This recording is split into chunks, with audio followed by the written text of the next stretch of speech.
The following talk was given at Mile High Church in Lakewood, Colorado. Please visit our website at milehighchurch.org. All right, our topic today is a forgotten key for dynamic growth. So a guy was out shopping in the mall and he collapsed. And so the clerks rushed over to him and called 911, and the paramedics came and they stabilized him and got him to the hospital, and he had open heart surgery, a triple bypass surgery. And so he woke up under the care of some nuns in a Catholic hospital. And about a day later, he found himself in the presence of a rather stern-looking nun with a big clipboard full of papers. And she was very interested in how he was going to pay for the procedure he had just had. And so she asked him, "Do you have health insurance?" And he said, "No health insurance." He said, "Well, do you have money in the bank?" He said, "No money in the bank." And she got kind of irritated at him. She said, "Well, now, do you have a relative who could pay for this bill?" And he said, "Well, I've got a spinster sister, but she's a nun." Well, that particular nun got a little upset at that, and she says, "Nuns are not spinsters. Nuns are married to God." And the guy in the bed said, "Well, good, then send the bill to my brother-in-law." Thank you, Mike.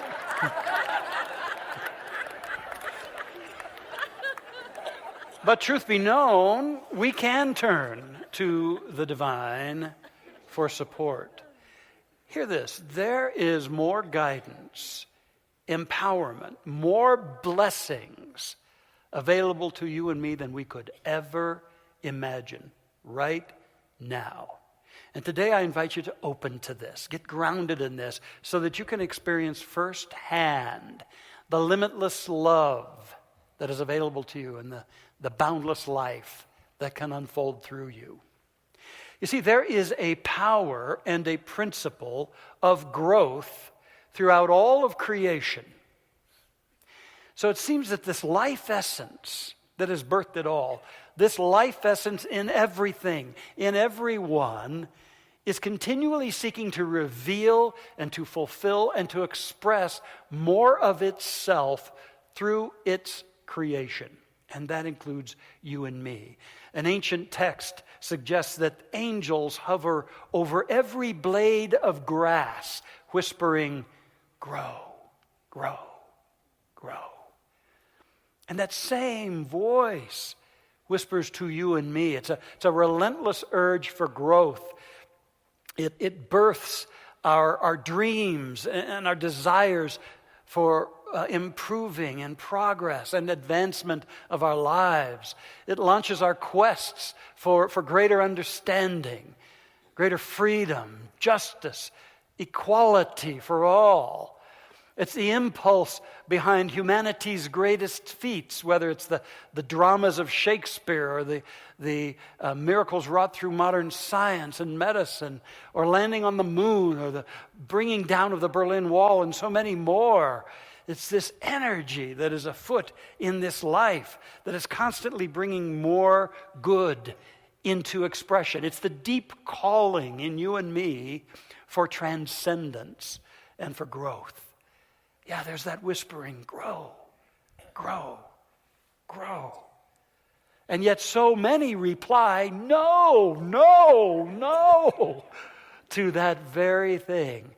How often it is that we can fall off the path of true and continual growth. We chalk it up, well, it's my age, no growing now, or it's my youth, or it's my station, or it's this and that going on in life. It's my problems, it's my past, and we have this whole litany of reasons why growth is no longer in the cards for us. And yet if we resist growth, we fall into alienation with life. Because I tell you, if something is alive, it will be growing.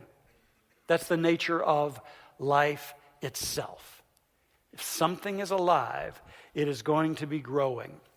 And so, what it seems is that many lives have become detoured off the main thoroughfare or deadened. And it doesn't need to be. A lot of this is because of so much self-judgment and fear. It's like we are constantly experts at judging our past, and then we turn around and fear our future. And we find it difficult to really be growing. Now, there's a thing in the Bible that kind of sheds light on this symbolically. And by the way, all of the Bible really is a symbolic expression of the growth and evolution of human consciousness. That's really what it is about. And so there was the time, you probably remember, when Moses was charged with bringing the children of Israel out of captivity. And he took it on and went with it. And they got out of Egypt, but then they wandered, it says, for 40 years. Now, I don't know how he kept his job, but he did.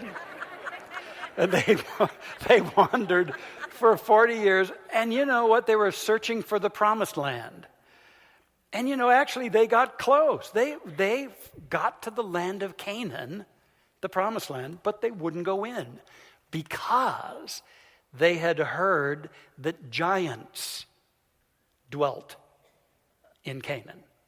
And no way they were going to go into a land full of giants. Well, Moses decided he was going to send Joshua and Caleb to check it out and to bring him a report. So they did. And they came back all jazzed. They were really fired up to go take Canaan. They said, let us go up at once and occupy it, for we are well able to overcome it. But you know what? They didn't. They still hung around paralyzed. Moses then passed, and Joshua took over leadership of the children of Israel. And the very first thing he did was proclaim to everybody, in 3 days we're going in. We're going into the promised land. And they did. Now again, there's such deep, rich symbolism in all this. And first of all, it's to understand the meaning of the biblical names. Joshua, as you'll see on the screen here in a moment, represents the I am. The God self, the true self of you and me. Not the egoic, fear-based self that embraces and lives under the cloud of limitation, but the I am, the spirit self, the true self of you and me. And Caleb represents faith and enthusiasm. So anytime we experience a true breakthrough, a true leap forward in our life, I believe it's because we finally got around to reclaiming those elements of Joshua and Caleb. We've gotten back to who we really are. And we've fired that up with a great healthy dose of faith and enthusiasm.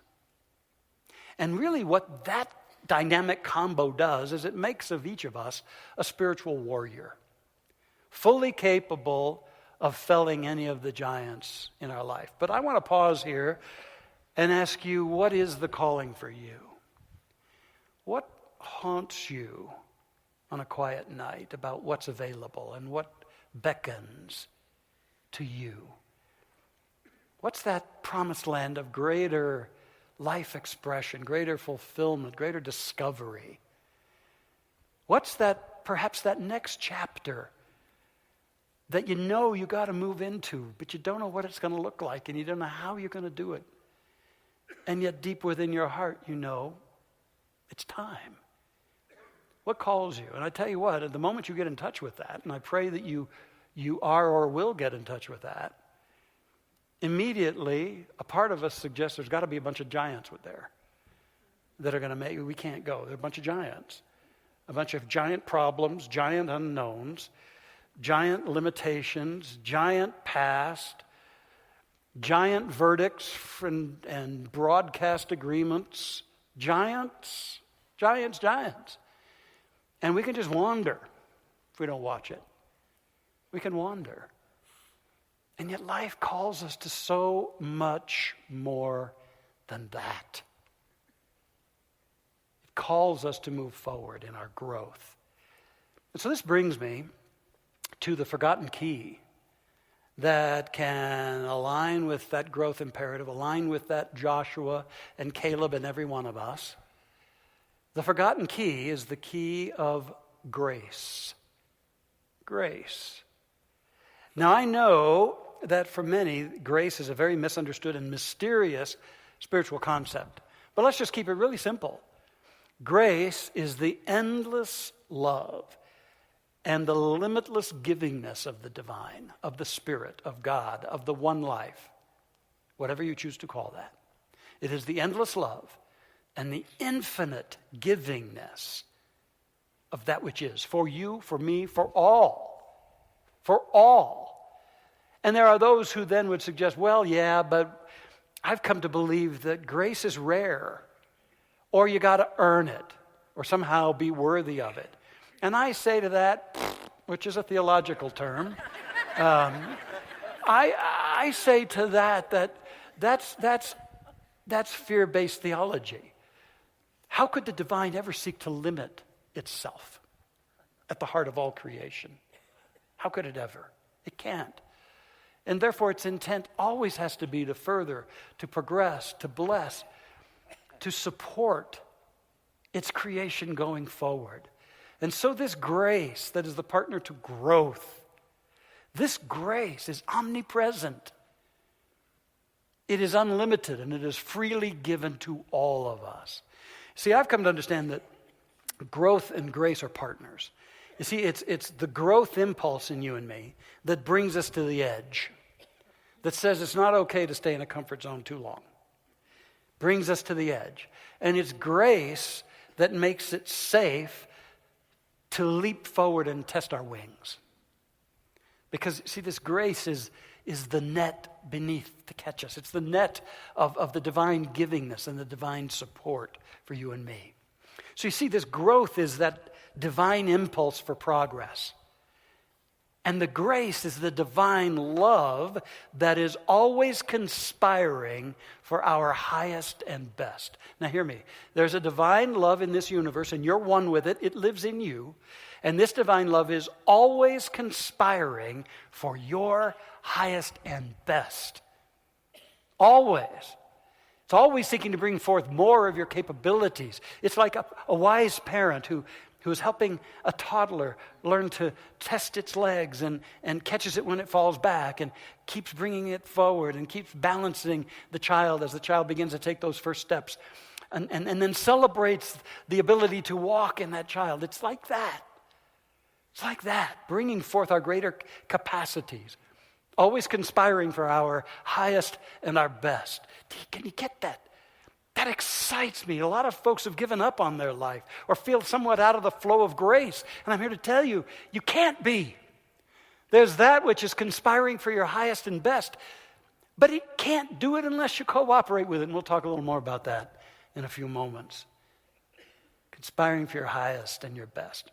I know another thing that a lot of folks assume is that God or the divine is very attached to the outcomes in our life. Very invested in us having certain outcomes or avoiding certain outcomes. And I want to suggest to you that that too is inaccurate. That the divine is not that interested in the outcomes of our life. What the divine is passionate about is our becoming. That's the name of the game for the divine. In you and all around you. It's that you become. The will of the divine is not that you have certain experiences. The will of the divine is that you become that which you are designed and destined to become. Fully radiant, cosmic consciousness, spiritual beings, creating a heaven on earth wherever you go. And the divine is passionate for that and knows that all our experiences are leading us to that eventuality, and no one can screw it up. Eventually we will all achieve that enlightenment and even beyond.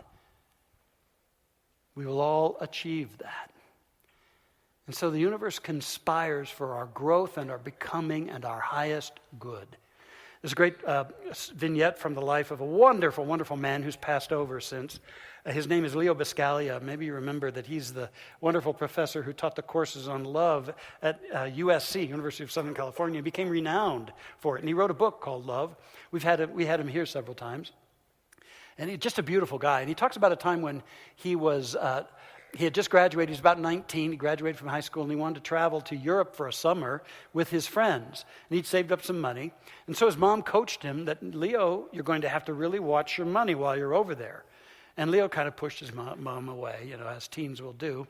So he went over there, and he started really just having a whale of a time, just having a great time, living it up, partying a little bit much perhaps, such that after just 30 days, after a month, he'd spent all his money.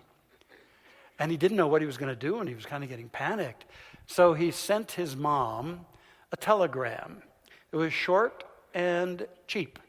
And it simply said, "Mama, starving, Leo." And the next day he got a telegram back from Mama that said, "Leo, starve, Mama." And he writes that he was so upset, so frustrated and angry with his mom. And yet, after a while, he realized the wisdom of it, that he had to dig into his own resources, his connection with God. He had to reach for his own resources and develop those. And he says it was the time he really grew up and solidified his deep connection to God. He went to work there, and he had some wonderful serendipitous experiences, and he made it work rather than just calling on Mama. And in some respects, that's such a beautiful vignette for how the universe conspires to evolve us and grow us in our lives. You know, what it really calls us to is that moment when we are an unequivocal, clear, unmistakable yes to our growth.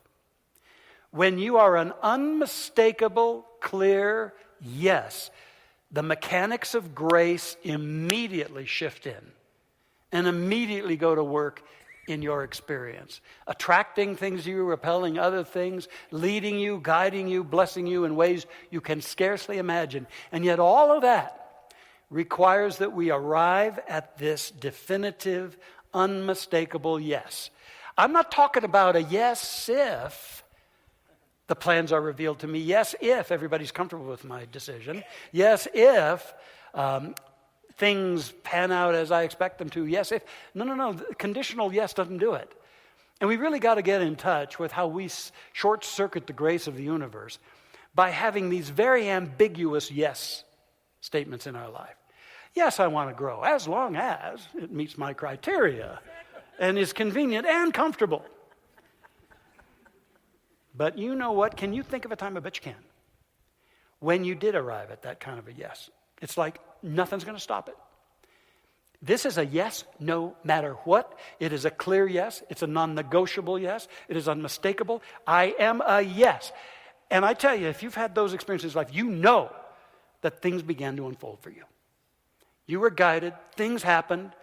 You brought into your life what you needed. You went forward. You were prospered. You were supplied because the universe could work through your yes. The universe doesn't work well through our ambiguity and self-sabotage. It can't. Will you arrive at that yes?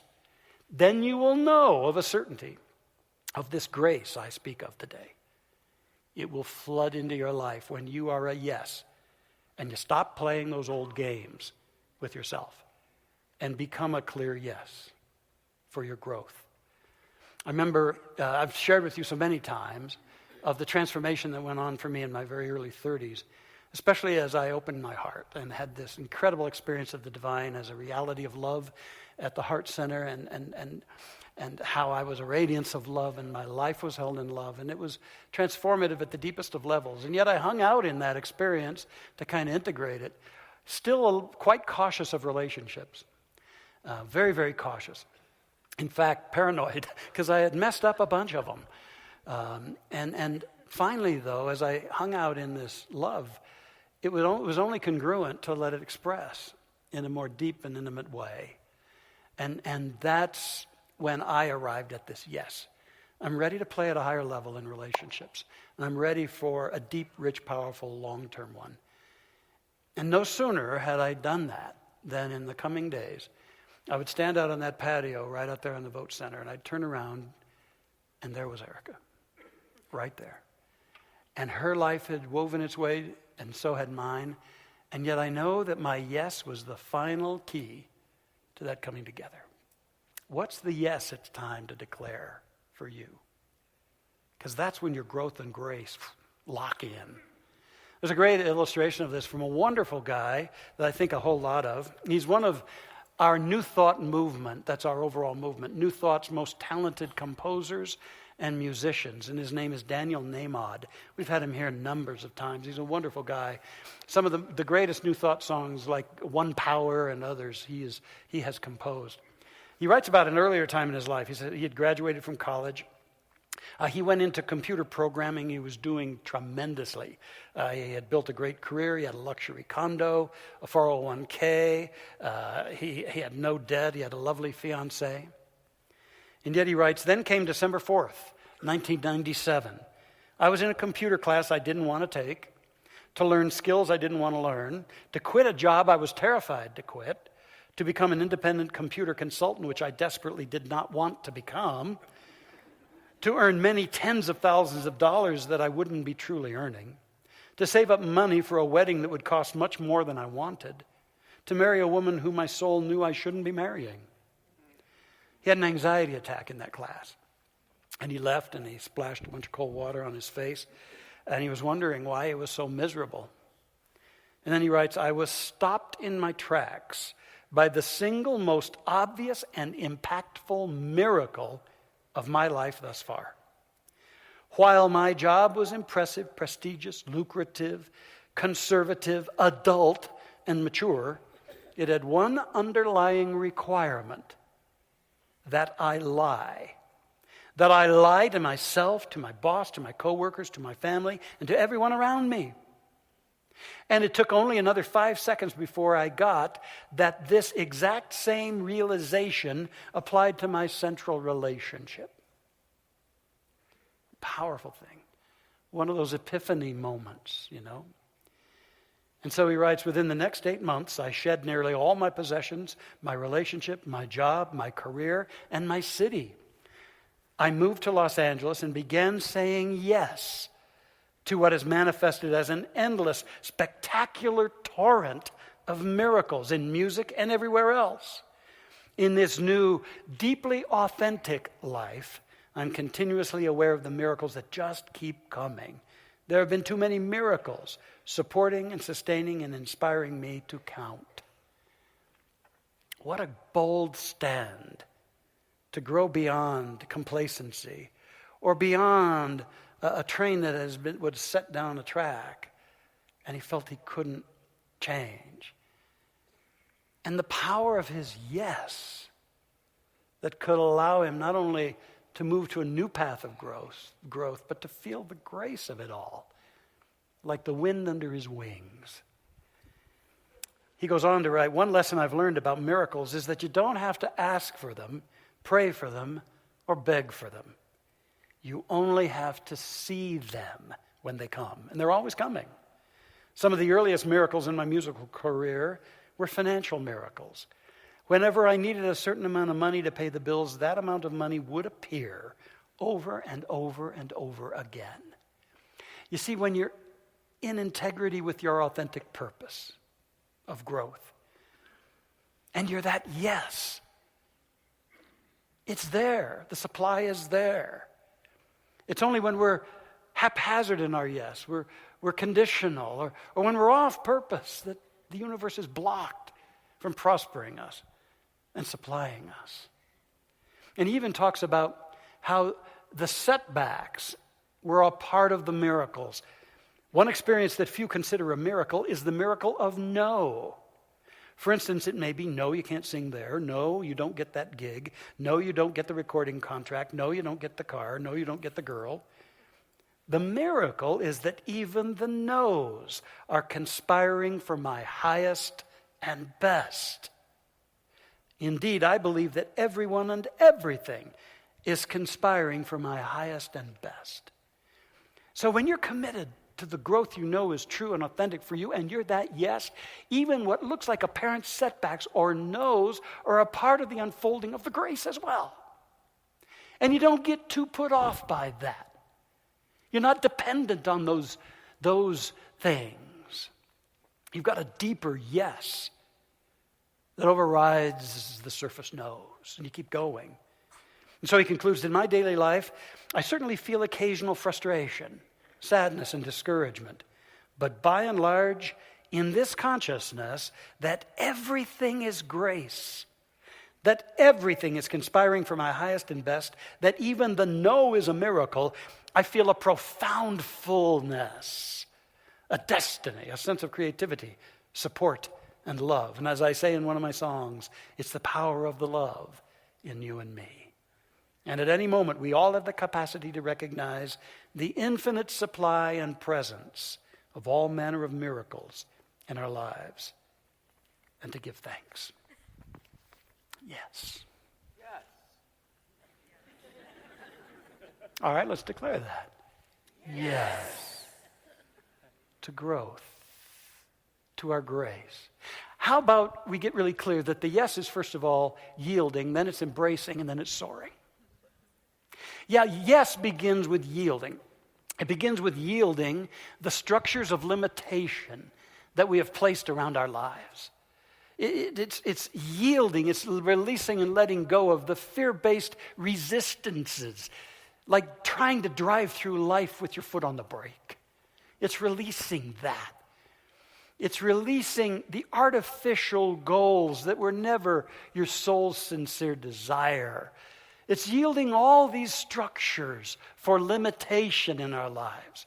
It's letting go of the excuses, letting go of the past, letting go of other people's verdicts or other people's advice.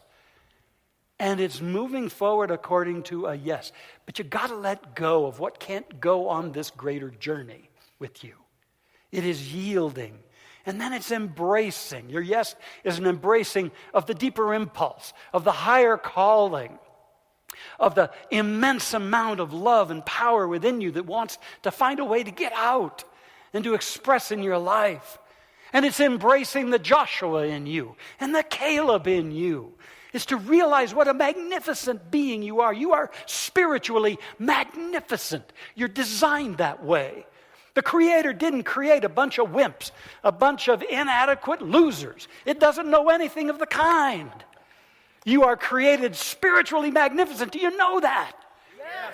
Can you let go of the nonsense and the junk and step into the light and embrace who you are? Because then, gang, you can step to the edge and you know it's totally safe to spread your wings to soar, soaring forth into your greater yet to be, knowing that grace accompanies you every moment and every step of the way, and that it's good, and it's very good, and it doesn't run out, and it doesn't falter unless you do.